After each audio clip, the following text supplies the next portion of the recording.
Welcome to the Centre for Career and Calling, where we bring you information, resources and food for thought on vocational discernment and professional formation. Well, welcome everyone to tonight's conversation. We welcome Josh Noble with us. He graduated from the psychology program in 2010 from King's. And after he graduated, he worked as a recruiter and the alumni relations manager. So he knows this role really well. Cool. Shaylee's in psych too. Awesome. And he did that while he was completing his Master of Arts in Communications in Technology from U of A. And now Josh works at Servus Credit Union as an investment advisor, where he provides clients with financial planning, investment advising, as well as tax and estate strategy solutions. I look forward to what you have to share with us tonight, and the floor is yours. Thank you for being here with us today. Yeah, thank you so much for having me.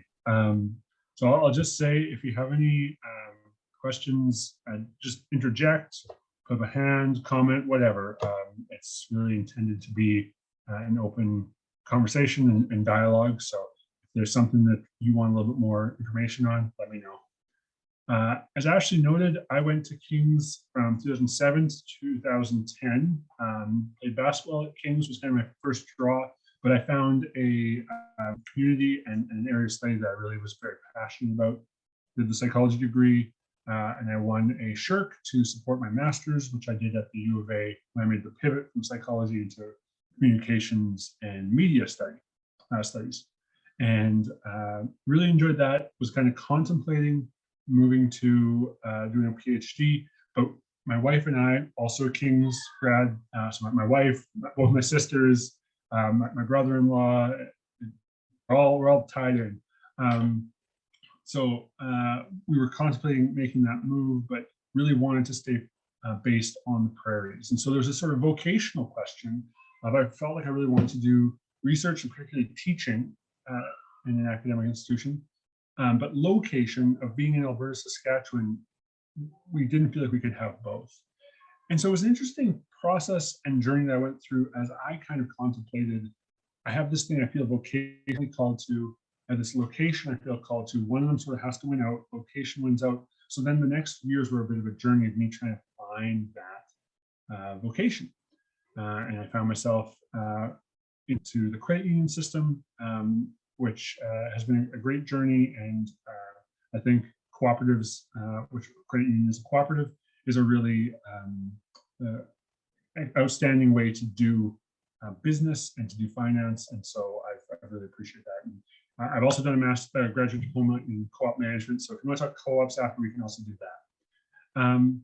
So today I'm going to talk to you a little bit about budgeting, and some of the practicalities of investing and some of those items that are important as you head out into your financial lives. But I want to sort of weigh that against some of the realities of vocation and some of those items. So with that in mind, I'm going to share the screen here to be sure that everyone can see the PowerPoint that I've got up. It all looks good. Perfect. Seeing some thumbs up. Awesome. Okay. And like I said, just throw up a hand, raise the Zoom hand, interject, comment, whatever. So I guess, like the most cliched way I can start in the world, congratulations, today is your day. You're off to great places. You're off and away. You have brains in your head. You have shoes in your feet. Feet in your shoes, you can steer yourself any direction you choose. You're on your own and you know what you know, and you're the guy who decided where to go. You look up and down streets, looking over with care about something, you'll say, I don't choose to go there with your head full of brains and your shoes full of feet. You're too smart to go down a not so good street. And you may not find any you'll want to go down. In that case, you'll head straight out of town. It's opener there in the wide open air. Out there, things can happen and frequently do to people as brainsy and footsy as you. I should mention I also have 3 kids, so some of this stuff is just ingrained. But in all seriousness, congratulations, and I hope that grad is an excitement for you. And as you kind of think about those practicalities, I wanted to chat with you a little bit about vocation. And so vocation and inflation and stagflation, Can anyone tell me who this handsome devil here is? No, no ideas. So this is Paul Volcker. He was a central bank economist in the 1970s and 80s, and part of his legacy was that he had to fight inflation. And so, can anyone give me a working definition of what inflation is at all? Going once, going twice. Inflation is essentially this idea that there's too much demand chasing not enough supply. And so when we all want something and that thing is scarce, the price of it tends to go up and up. And so we are experiencing it even now at this present moment in our economy. Inflation rates are up to what they were in the 1980s. And we need to get that under control. And so we're going to see interest rates go up. But that's a function of the things that we want are all backed up on cargo ships and supply chain issues and the flood that knocked out the railway to BC for a while, and just all this backlog coming out of COVID. And so why do I bring up inflation? It's this basic economic principle.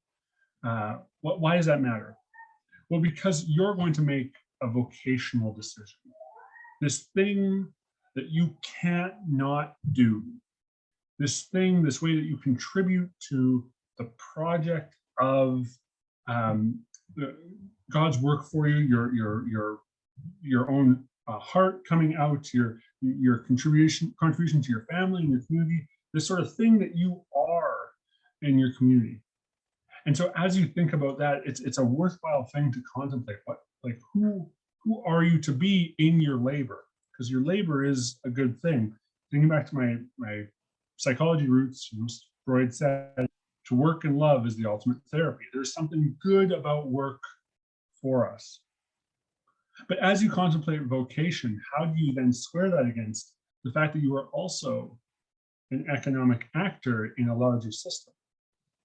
And so when I note inflation, what I'm trying to make shorthand here is that there is some economic realities that are important for you to balance your vocation, not off against as in making a compromise, but being eyes wide open as you make choices that let you live into your vocational self. So inflation as a simple reality, the intent of our central bank in Canada is that inflation will be 2% a year, which means every year your dollar will purchase about 2% less. That's the intent. That's not an accident. That's how it's intended to be. And at times like this, when inflation has really gotten away from us as a result of COVID, we're seeing it up at 6%. It's wild. And I'm sure if you're filling up your car or getting groceries, you're very well aware of inflation at work. And stagflation is this sort of boogeyman thing that we're contemplating right now in the economy, especially given the war in Ukraine, where both the economic production stagnates, but prices continue to inflate, and it can be really disastrous. And so there's these macro realities that we need to be aware of as we make good choices as economic actors, because we can't decouple us being economic actors from also being a family member, a husband, a wife, a daughter. All these other roles tie into our reality as economic actors. All pieces of us matter. So that's kind of the broader, why bother? I just want to go out there and do this thing that I love. I don't really need to worry about the numbers. And I would suggest that it is wise and it is prudent and it is stewarding to worry about the numbers, but not again as a compromising what you are called to do and who you are as a vocational self, but as a balance. So now I want to get away from sort of more that conceptual question and get into a couple of more specifics. And so before we get into that, I just wanted to check in. Was there any questions at this point? Okay, great. So this one I'm calling Tithes and Offerings, or How I Learned to Stop Worrying and Love the Calm. That's the best rhyme I could come up with for bomb. I don't know if anyone's, this might be too deep of a pull from for a movie that came out before I was born, but nonetheless, Tithes and Offerings. There is this this sort of Christian impetus, and if that's part of your faith background, if that's part of your tradition, you would know that often tithing, the practice of giving 10% of your earnings to your church or other parachurch charities, etc., is an important part of Christian practice. And so, there's sort of the number on that, but then what is that about? And so, a friend of mine, Ronald Vandenpoel, another King's alum, he and his wife teach at the Christian school up in Fort McMurray. And so I remember him, we were talking about tithing, and he put it to me in a way that I found really powerful. There's this thing that you literally work for.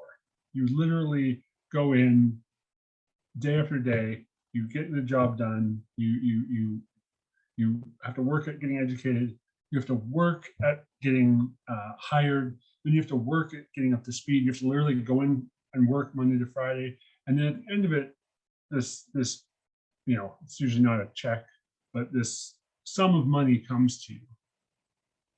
And the first thing you're called to do, at least in the Christian tradition, is give some of it away. And it's like you're saying, yeah, this doesn't own me, And there's something to this idea that the first thing that we're called to do once we've done the work is to then give it away. And for me, I find that to be a powerful thing. I think that it is decentering, in that there's something about giving that removes myself from being the center of my universe. That my labor, my effort, my vocational self is a part of something larger.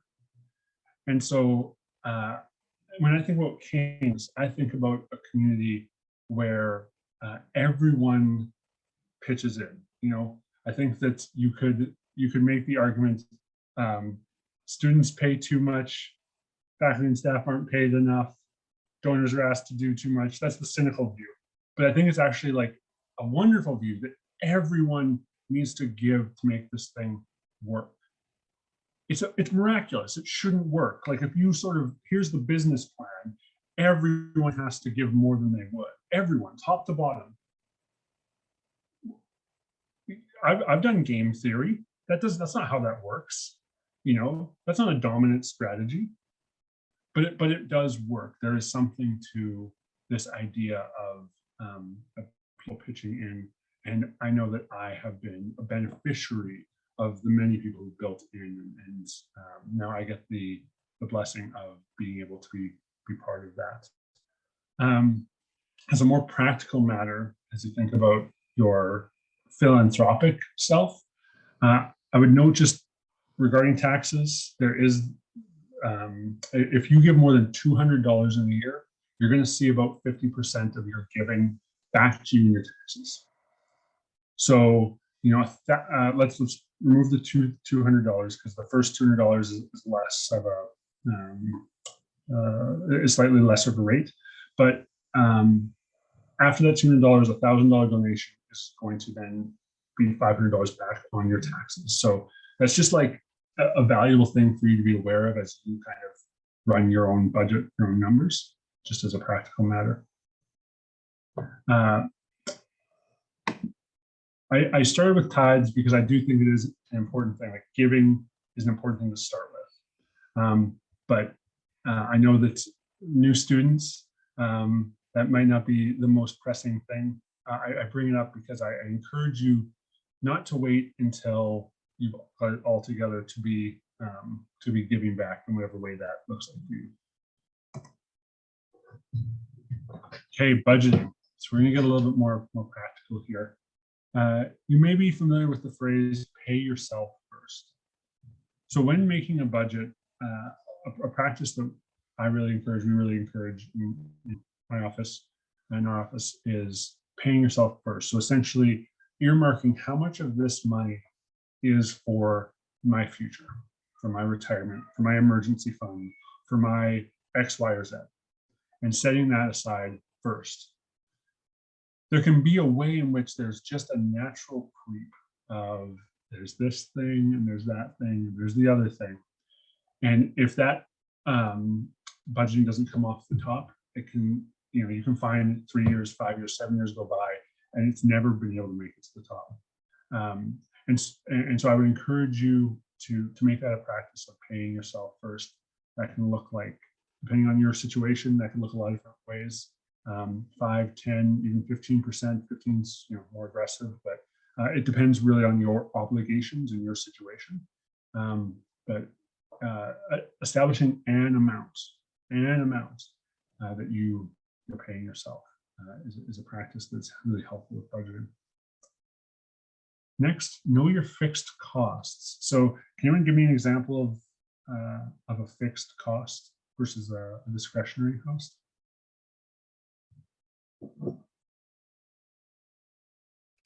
Wouldn't a fixed cost, be like rent or food or something? Yeah, for sure. Rent.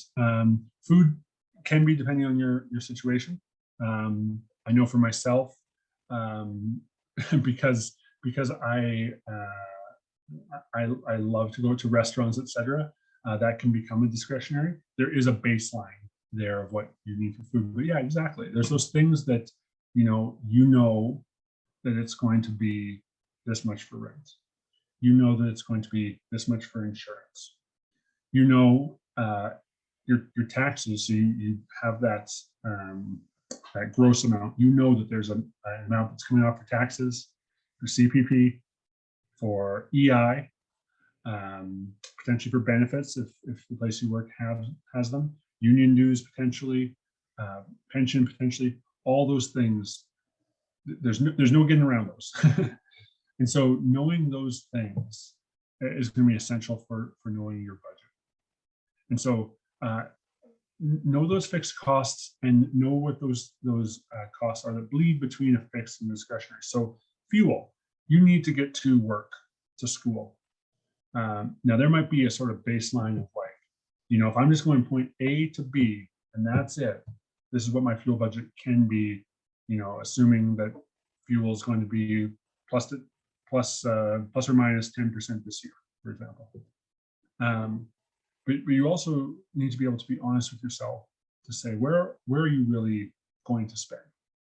Because you have obligations that might be softer obligations. I really got to get to the wedding. I'm going to get over to grandma's for that thing. I'm going to want to see like what those things are that are still kind of non-optional, optional.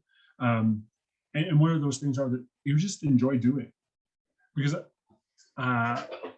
we'll get there in a little bit, but it's critical to think of yourself as not to lie to yourself. The things that if you hate the way you budget, chances are you won't do it. You need to enjoy it. You need to feel empowered by it. You need to feel like it works for you. So knowing what those discretionary, like sort of fixed discretionary, somewhere in the middle. So like, how much food, how do you work your food budget between eating in, eating out? A really classic thing that I see with a lot of folks who are single, 20 somethings, that sort of thing, is eating out a lot because the emotional labor of cooking for one is just something that some people don't enjoy. Some people love it, but some people are just like, I just don't like cooking for myself. Like I just won't spend the time. So I end up doing X, Y, like eating out or doing this or that because, well, I might prefer a home meal. I just don't want to prepare it myself. If that's the case for you, know that. Like, don't hide it from yourself. If that's true, it's true. If you know that you're cutting corners by buying just the healthiest, everything by the book meals and ingredients at the grocery store, and then you're throwing them out because you're actually buying and eating, fast food because you've got all this stuff at home, but you hate eating it. So you're not actually know that about yourself and allow yourself to, do the pleasure of splurging on the foods you actually will eat, such that you're not, paying for the convenience or the time of eating out, for example. And then establishing a framework for your discretionary spending. So again, this comes back to being honest with yourself and honest about what your goals are. If your goal is to not spend a dime that you don't have to, your discretionary budget can be pretty lean. But is that what you want? What are your larger goals around how you want to live? What opportunities you want to allow yourself to take? Not every discretionary cost is a bad thing. Like, some of these things open you to serendipity. As Nicholas Taleb says, you want to maximize your exposure to serendipity. There is a degree of, you might choose to go out and take some kind of a course or a workshop, go out salsa dancing, whatever that thing is. That those experiences can have value. And so just being able to be clear with yourself about those goals so that you can establish that discretionary budget. Also, I'll just note this as well, be careful of those sort of weasel fixed costs that are discretionary. So basically anything tech, and more our economy generally is moving to a subscription service model, because it makes a lot of sense for the companies who use that model. But you can really quickly forget, I got that Audible thing coming out monthly. I am Spotify and Disney Plus, Netflix. I got rid of it after the 3 months. Oh, there's a cell phone. And I got my Microsoft 360, and on and on. And so it's a great, as far as behavioral economics goes, it's a great model because we just tend to forget these things. And so we get sort of locked into these fixed costs that you may have gone from making sense 6 months ago to not making sense anymore today, but you're no longer making an active decision on it. So yeah, be honest with yourself. If there's something that you spend, like, quote unquote too much money on, everyone will say, like, oh, if you just don't buy the Starbucks, you'll be a millionaire by 50. If the Starbucks is something you really enjoy, be honest with yourself. You might still need to limit that thing, whatever that thing is for you. But be honest with yourself if you love it. I know my wife and I have had this conversation of, if you could take a trip to Hawaii or just have like excellent chocolate whenever you wanted it for the whole year, which would you choose? And I think we cut different ways. But for me, I love chocolate. And so for me, I know that that's something where I'm just like, it's an absurd line item in the budget, but it's the absurd that I can endorse. So budget in a way you enjoy. So that can look like lots of online tools, mints, etc. There's dozens of them. I know for myself, we use just an Excel sheet, and that's what works for us. Wouldn't say that it's better. I would say that we use it. And so done is better than perfect. Done is better than perfect. And so if you're someone who's like, I'm going to track every purchase I make, full stop, for the year, okay. If you're someone who's like, I'm not going to do that ever, then don't expect that of yourself. But find a method that you enjoy and will do. And then just articulate your goals. Know what you are after, such that you can budget accordingly. Anything here? All right. Managing student debt. I thought that this, it's maybe a little small, but I thought this was interesting. This is 2013. The average student debt by province. Somewhere between that, like 25 to 35 is or was in 2013, is higher now, 9 years on, but is expected. So, so you know, I don't know where you're at in terms of your student debt, but I want to encourage you. So this is jumping down a little bit, but I want to encourage you. You have the best debt possible. If you look at the different things that you can spend money on in terms of return on investment, a post-secondary education right at the top. You have something that's made you more marketable, more has given you options in terms of branch off, whether that be a professional program, an academic program, something else, whether you just want to head into the workforce, you're considerably more employable, and you're going to enjoy that premium over the course of your life. It's not ironclad.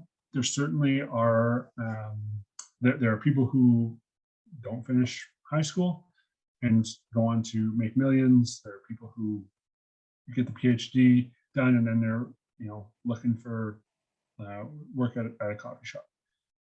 That said, on balance, the investment in your education tends to be a very good one. And so be encouraged by that. I'm going to, going back to this budgeting piece, I'm going to encourage you, ensure you have a pathway out. And what I mean by that is understand the totality of all your numbers. So understand what that student debt looks like, how much you have to pay at minimum, what other debt you may have, what those fixed costs are, and then try and work back from that to understand what kind of job you need to be making headway. You may make a choice to say, I know that I'm sort of just keeping my head above water, but I'm making that choice because I think that 5 years on there's a more growth in this area, or this is just a passion call. Like I truly just want to do this thing, and I'm okay with where the numbers come in. But again, don't go in blind. Ensure that you have a pathway out, and that pathway may look like, if I push really hard and save every penny, I can have this done in a year. And that pathway might look like it's a 7-year path to being done with my student debt. But don't let it surprise you. Know exactly what you need to do to eliminate that student debt, and then make choices in relation to that. I'll also note, avoid consumer debt. Many grads are going to be in their early 20s, and there's a number of things that you just need, like there's just physical stuff. Can I ask you, please don't buy a couch on credit if you can. If there's things that you can avoid buying on consumer with consumer debt, please do. Please avoid it. I know it's not always possible. I know that sometimes you really are in a bind, but wherever possible, avoid that consumer debt. And that runs the gamut from, really evaluating if you need the $50,000 or the $40,000 new vehicle to, do you need to be running up another piece of debt on the credit card? Consumer debt can be a real trap, and it's something worth really treading lightly in as much as you are able. So I don't mean to be judgmental or pejorative, because I understand that there are a range of situations, but in as much as you can make that choice, do avoid consumer debt. I'll also note, I believe student loan, I'm not sure if this is still the case. I know it wasn't in the past couple of years. The rate is fixed at 0 for the first time, whether that be a year or 18 months. I'm not sure if that's still the case for this graduating class. If that is the case, that there is a hold on interest growth of your student loan, student debt, there's no rush to be paying that back, provided you can keep saving the money. If you're going to spend it on the debt. If you can hold on to it and have it in something as basic and minimal as just a savings account, do that, because it gives you the flexibility of your emergency account, emergency fund. If you know that you're going to spend, if you have if it's burning a hole in your pocket, get that debt paid off. And I would just encourage you, how do you eat an elephant? One bite at a time. So there is no there's no magic. There's no quick fixes. You just have to approach this one bite at a time. But if you have your eyes wide open around exactly what it costs you, what your cost of credit is, what your other fixed costs are, you can work backwards to understand what your pathway out of your debt is. I really like this picture. I don't know that it's I don't know that it would hold up in seminary, but I think it's pretty funny. Being, you know, we don't call ourselves bankers being in the credit union, but, you know, being a banker, I think this is pretty funny. And, you know, I would say credit cards particularly really border on usury. You're going to see that you're going to be charged around 20% a year for a balance that you hold on that credit card. It can be a really dangerous path. Lots of people, I guarantee some people that you know have been burned by it. It happens to a lot of 20-somethings for sure. And I really want to encourage you, 20% may or may not to you sound like a lot. Let me affirm for you, 20% is a lot to pay on your credit. It's a lot. There's some real value to having a credit card, provided that you know yourself and know you will pay it back each and every month in full. Provided that you are able to do that, a credit card is a really great way to build your credit history. And also you have the benefit of points. So when you go into a store and swipe that credit card, for one, you're going to build your credit history. For two, you know, you're taking 1%, 2%, whatever the deal is with your card off of your cost. You know, over the course of the year, that starts to add up. I'll note though that when you use a credit card, it takes a piece off of the merchant as well. So if you like someone that you're buying from, don't use a credit card. Use cash. If you're or a debit card. You know, if it's the local coffee shop and you're like, I love these people, I really hope they stay in business, you're like, avoid using the credit card there.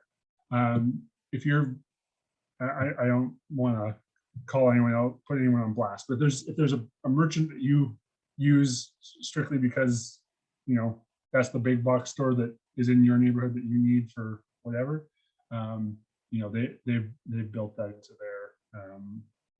their financials. But that is kind of how the credit card piece works. Is there is a hit to the person on the other side. Try and differentiate between good debt and bad debt. And so students and education is good debt. A mortgage, not always, but a mortgage typically good debt. A vehicle loan, you know, if it's allowing you to get from point A to point B and get to opportunities that you otherwise wouldn't, because we live in this very car-driven culture, you know, can be good debt. If you're running up just the trips out with friends on a weekend on the credit card, if you have any really high cost of credit products that you're using, if the thing that you're buying is not then something that's going to enable you to do something or be something that appreciates in value, chances are probably not good debt. So when you're thinking about using credit, try and use the lowest cost of credit available to you, And when you're paying it off, pay off the highest cost of credit. So as one practical example, sometimes people will have a line of credit that's at prime, which is the interest rate that is sort of the current rate in the market. So it's around 3% right now, 2.9, I believe. And prime plus something, prime plus 2, for example. And so you might have that right now. Let's say that's 5 to 6% for credit. And you might also then have a credit card at, let's say, 20%. If you're able to pay off that credit card using that line of credit, great. So you can get that whole debt onto one lower cost product. Or alternatively, if that's not an option, paying your minimum on your line of credit such that you can be paying off the one that's costing you triple, good practice. So paying off that highest cost of credit means wherever possible, having access to a few possible credit products, but only engage them if you need them. If you know that you're going to engage them, even when you shouldn't, be honest with yourself and don't have that temptation available to you. If you know that you're going to use a line of credit because you're going to see, I can spend 10 grand right now, don't have it. If you know that you're going to swipe that credit card too much, don't have it. Again, I recognize that for some people, having a source of short-term credit is just imperative because there's just shortfalls, and that's just a reality. But in as much as you have that optionality, know yourself, be honest with yourself to avoid using credit in a way that isn't wise. Any questions at this point?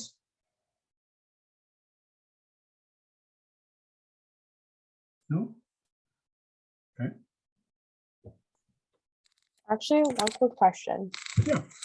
So in regards to, say, credit cards, if you have like, I don't know, like 1 or 2 credit cards, obviously that's fine. And then, but I've watched like, say, some like YouTube videos, which is a complete trap of loopholes. But there's like some guys who are like, oh, have like 4 or 5 credit cards or something. So like, why would you have like so many credit cards? And is there like, say, an amount where, I'm just saying, if you're good with your credit cards, like only say spend so much on a credit card or something, or say like you open up all these credit cards, I don't know, let's just say 5 or something, and then you're not like using all 5 and you're just using 1 or 2, would you like shut those ones down, or is that worse for you in the end, or just like spread out your spending better between all of them? Yeah, fabulous question. Thank you so much. So part of what can hurt your credit score is credit seeking. So if you're continually looking for credit, that would be a red flag. So I don't think that's so much what you're thinking about, because you're just talking about actually establishing, for example, 5 lines of credit with credit cards. And is that going to then enhance your credit faster than having, say, 2? You're really not going to see a benefit by having that many. Like 5 is not going to make your credit improve 5 times the rate of 1. In fact, I would say that having that much credit sort of spread out would be a little bit of a red flag. Though there might be a situation, business owner, or a complex family situation, whatever, where that could make sense. But generally, if we're talking about a single working individual, a couple credit cards will do the trick in terms of growing your credit. Even 1 will do it. And the credit cards that you're not actually using, the lines of credit that you're not actually engaging, are not going to be adding to your credit. So if you have a couple credit cards and you're like, one's my main one, one's my backup, I would encourage you for that second card, use it as a one-off once a month, just to like get a coffee, just so there's something on that line of credit, that product. But yeah, you're not going to see that volume be meaningfully helpful for building the credit score.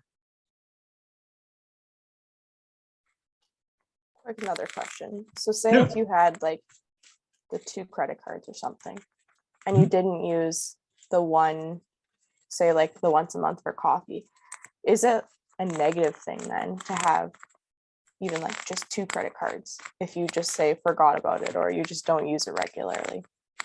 Yeah, great question. It's more neutral than really negative. Now, if you had an amount that you typically wouldn't on a credit card, but if you had an amount on that credit card that was really large and you were looking for credit, they're going to weigh out that like, oh, you already have access to this much credit. So if we give you this much, you use them all, oh, your threshold, yada, yada. But more generally, if you just have a line of credit, a credit card, and it's sort of sitting and it's just in case you never really use it, it's going to be more of a neutral. Okay. Thanks so much. That's really timely because we're talking about credit scores next. So 900 is the new A+. You know, I don't know that I've ever seen someone with an actual 900 score ever. You know, if you're up into the 8s, your grade is incredible, and you certainly don't need that to, like, you know, buy a house, for example. But I would say, you know, 650 to 660 is a marker that you would really like to get over for certain products. You're going to see a little bit of a pricing difference with that number, at least in my experience of banking, which I would say is, you know, there's limits to that as well. But, you know, getting to what they've noted here is fair, above that 660, 650, 660, is going to be helpful. Availability and affordability. So private credit is going to mean you'll be lent at lower rates because you're going to be rated as less of a risk than someone with very low credit who may be able to achieve a credit product, but often at these sort of outrageous, frankly outrageous rates. And then availability. Sometimes if you have a score that is below what a certain lender is looking for, they're just gonna say, we just don't want that business. And so and this is part of where you see some of what's sometimes called predatory lending. Is focused on people who don't have the credit to then have any other options for availability. It can become a dangerous cycle. So in terms of gaming the system, you know, we just were sort of chatting on this, but I would encourage you to have a source of credit. Again, knowing yourself and assuming that you can use it responsibly. That's the biggest piece here. But assuming that's the case, I would encourage you to have 1 or 2 credit products, even if you don't need them. So like your credit card, line of credit, and use that at least once a month just to be creating that history. So you might say, like, I don't need a credit card, just for building this. So I know when I was a student at King's, there was a guy in our, it was the year after I graduated, actually. I was living in a house with some guys, and one of the guys was like, yeah, I went to the bank up the road and they just gave me this, and, you know, like $2,000, whatever. And I was like, oh, I probably should do the sponsor thing and start building my credit. And so I went, and for whatever reason, I had to secure it. So they gave me a $500 limit. They made me give them $500 in case I defaulted, which I guess made sense because I had no credit history whatsoever. Oh, hey, Elliot. We're having a little interlude here with Elliot, my son. Hey, buddy. I'm doing a presentation. Can you say goodbye and good night? No. No? Okay. Well, do you mind to go and find Mom for a minute? No, Mom's putting Donnie to bed. Mom's putting Donnie to bed. Classic mom situation. Do you want to grab a stool that way over there and sit right here? You just have to be quiet, okay? The Zoom life. Okay, well, that pretty much takes us through credit scores. So I'm going to take us to the next one. That's a good question, Josh. Yeah, please. How do you learn what your credit score is? Yeah, how do you limit your credit scores? So you can find that by going through TransUnion or Equifax. They have a free check my credit sort of online portals that you can use. The other option is if you ever do go and try and get credit, buying a car, getting a credit card, etc. Often they are the banker or the lender cannot provide you those documents. Like they can't give them to you. They can, however, show them to you in that week. And so whenever you're getting a credit product, you can minimally. Here you go ahead, buddy. You can minimally ask for to see your credit score, like your underlying score, but also to get a little bit of a sense of like what goes into that, and they'll often be able just to show you like here's what I see. So yeah. Thank you. Okay, this is a particular thing, but an important thing. T2202A. Sure, you know what that thing is. Understanding your tax credit. So I'm going to say this a few different ways. Understand your taxes. Seriously, understand your taxes. No, really, understand your taxes. It's really important to have a sense of how your taxes work. It's the biggest expense you're going to pay in your life. The biggest. Tax avoidance and tax dodging, obviously not allowed, and also not particularly ethical. However, tax deferral, tax reduction inside the parameters of the tax code, absolutely allowed. And it is going to be one of the most important pieces of your financial life to understand things like when should I use an RSP to minimize my income tax burden? If you're a business owner, how can I utilize dividends rather than income to reduce my tax burden? Not losing your T2202A, your student credits, not losing any charitable giving you do, being aware that if you move for work, there is a tax break for that. Understand that some of the things that you do in your life that might feel mundane and you wouldn't tie to, hey, this is a tax deduction, may in fact be a tax deduction. So I would encourage you to understand your taxes. So you have a great accountant who's a good partner, not someone who just sort of like does it, but is actually a good partner. You can educate you. That's great. If you don't, I would encourage you to try and find one, or depending on your comfort level, doing your own taxes at a time like this where they're relatively straightforward. You can then have them looked over by an accountant or by a family friend who you trust or what have you, because that experience is going to give you some insight that you kind of can't win another way. Taxes are the biggest expense that you're going to pay. And so understanding them is really important. The encouragement I would have for you is essentially if you did a 4-year degree, essentially one of your years was free. It's about a 25% cash back on your student credits. So use that and understand, again, going back to the student loan, understanding your situation, understand just how much you can return on your taxes at the end of the year that could be important for your paying down student debt or other debt that you may have. Now, it's possible that you may have signed your T2202A tax credits to your parents. Typically, that's done if your parents have paid your education, in which case, like, you got a good deal.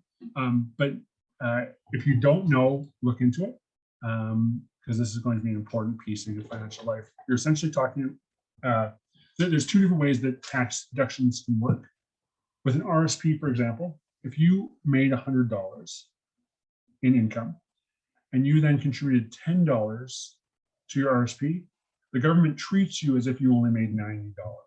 So the last $10 that you earned and the tax that you pay on it just sort of goes away. There's no tax on that $10. So that's where like the top of your tax bracket is sort of brought down by, I'm going to flip these around. I'm not an accountant, so don't be too mad with me. That is non-refundable, I think, non-refundable tax credits. The flip side is refundable, where it's just you owe an amount and you have this many dollars you can take off of it. And that's how your T2202A works. So it's not as if it lowers your tax bracket. It's just like the government says, you owe us this much, and you say, I have these credits dollar for dollar that I can then not pay that much. So if you made like over $300,000, and you're in the top tax brackets, you're paying 48% on your top of your marginal tax. That RSP would be great because it would actually reduce your tax every dollar by 48. You would be paying 48% tax at the top of the tax brackets. The flip side is just like if you made that same income, be like, oh, the tax burden is $70,000. You could say, oh, but I have $10,000 non-refundable. And they say, okay, well, then you don't owe us that 10. So that's the difference. Make sense? Okay. All right. Investing at a glance. So this is going to be the last one, and I'll take some questions. So investing at a glance. I would generally, it's worth having a financial planner.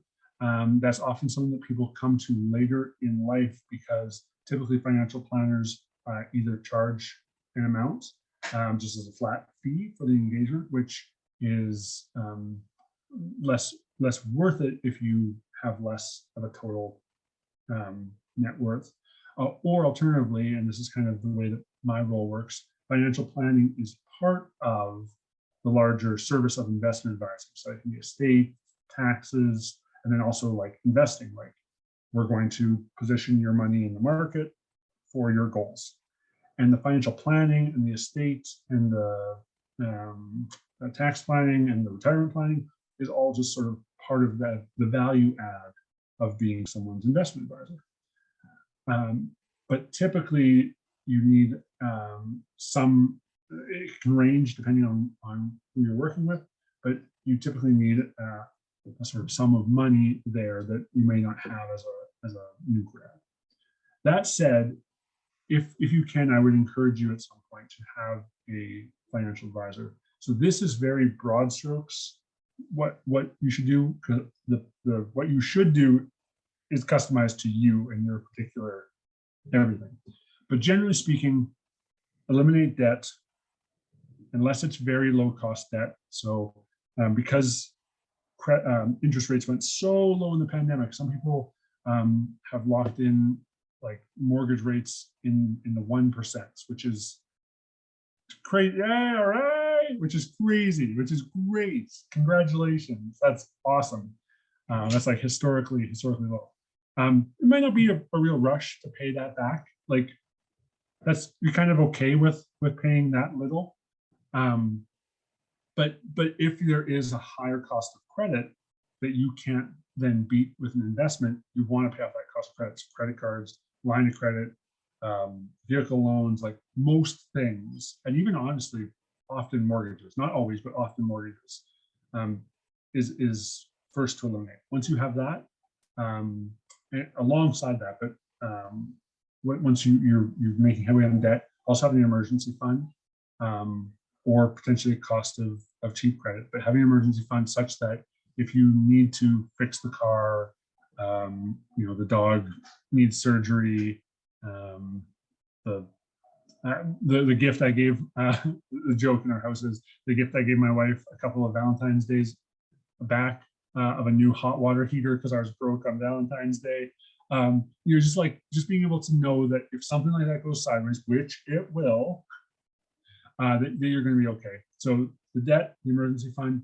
After that, often, again, this should be customized to you, a TFSA, tax-free savings account. You can contribute $6,000 a year to it, and anything that you gain in there is tax-free. Canada is really the only, I believe, the only country that has something like this. It's a remarkably efficient way to invest, and you can take money out without any tax implications. So very, very handy. I mean, good advice on it to your situation, but yeah. And the RRSP, Registered Retirement Savings Plan, like I said before, this will reduce the amount of tax that you have, taxable income you have in the year. So 18% of whatever you earn in a year, you have room in your RSP. So you made 50,000, you're going to have $9,000 of room. You made 100,000, that's $18,000 of room, so on and so forth. Because the tax rate is progressive, so the more you make, the higher the tax rates bump up. Using that RSP room can take you out of a tax bracket, which can be really handy. The flip side, though, when that money comes out, it's taken out as income. So you might then want to access that money, but when you do, it's going to be on top of your current income. So you're making, again, for easy numbers, you're making 100K, which I think would be 30% tax in Alberta. And you're like, oh, I need another 20 grand for whatever. Maybe it's an emergency, you don't have an emergency fund or what have you. You take that out. Well, now that's all in the next tax bracket. You're getting charged 36% on it. So ideally, you're not touching it until retirement. So you're retired, and then you're taking it out at the lowest tax bracket. That's the intent of the RSP. If you have a pension, your pension will use some of your RSP room. Typically not all of it, but often the majority. For investing, a couple models, DIY. If you really are passionate about it, if you really want to learn it, if you really want to do it, a lot of the resources out there exist. You can DIY invest. The tools that did not exist in the way they do today 10 years ago. A lot of those tools exist, so you can do it. I would encourage you to really think seriously about, do you have the time to do it? Do you have the inclination to do it? And do you have the expertise to do it? You can on all those things. But if you don't, you can be running some real risk by not having the time when it might be really important to be doing some work on your portfolio and you can't find the time to do it, or the inclination where you know that you should really get around to it, but you kind of don't. And then just the education piece. I know that some of the clients that we have are high earners, and so they find that they're going to make more. They're going to grow their net worth more by focusing on their business, for example, because no one else is going to do that for them, and they can outsource this. So that's another reason that you may choose to outsource your investing. But I would say do invest. Either educate yourself or work with a professional. It's such a critical part of your financial future. Compound interest, you may have, there's that probably not true quote attributed to Einstein about how compound interest is the most powerful force in the universe or whatever. But there is something to this idea of your interest, your growth from your growth, really, really important. So a handy rule of thumb is the rule of 72. So if you are growing at, say, 6%, divide that into 72, in 12 years, you're going to double your money. If you're making 12%, which would, if you are, let's talk. I'm curious where you're investing. But if you're making 12%, which certainly could happen in the last 3 years with the way that the market went, not typical or reliable, but certainly the last couple of years. But if you're making 12%, in 6 years' time, your money is going to double because of that effect of the compounding of your interest. So you have so much time. You got so much time on your side on the compounding thing that if you do take the advantage of time and start investing early, there is a real pathway. And so I just put one example here. You could put $20,000 a year over 20 years into an investment, and you're going to see a return of, is that 6%? It's going to become $811,000. On the flip side, $10,000 over 40 years, 6% return becomes 1.7 million. So more than double. So the same actual amount of total of 400,000, but when it's spread over less over a longer time, the value of time in investing really can't be overstated. It's critical. And you have time on your side in a really exciting way. So I would encourage you to take advantage of that. Yeah, and then finally, just note, here's my name, email. I'm on LinkedIn, on Twitter. Look me up. There's my number. Feel free to give me a call if you have any questions or wanted to chat about anything financially. Is there any questions? I feel like I've just talked everyone's ear off. Is there any questions at this time? All right. I'm going to assume that I got every question answered. Nothing at all? Okay. Cool. Ashley, should I just stop sharing the screen here? That's great. Thank you, Josh. Okay. And thank you so much for being here with us tonight and for leading us through that, for answering the questions that bubbled up and perhaps even the questions we didn't even know to ask. So we're so grateful for your time and for your expertise. So thank you again for just being with us and what you had to share. You have been tuning in to an offering from the Centre for Career and Calling here at the King's University in Edmonton, Alberta. Till next time.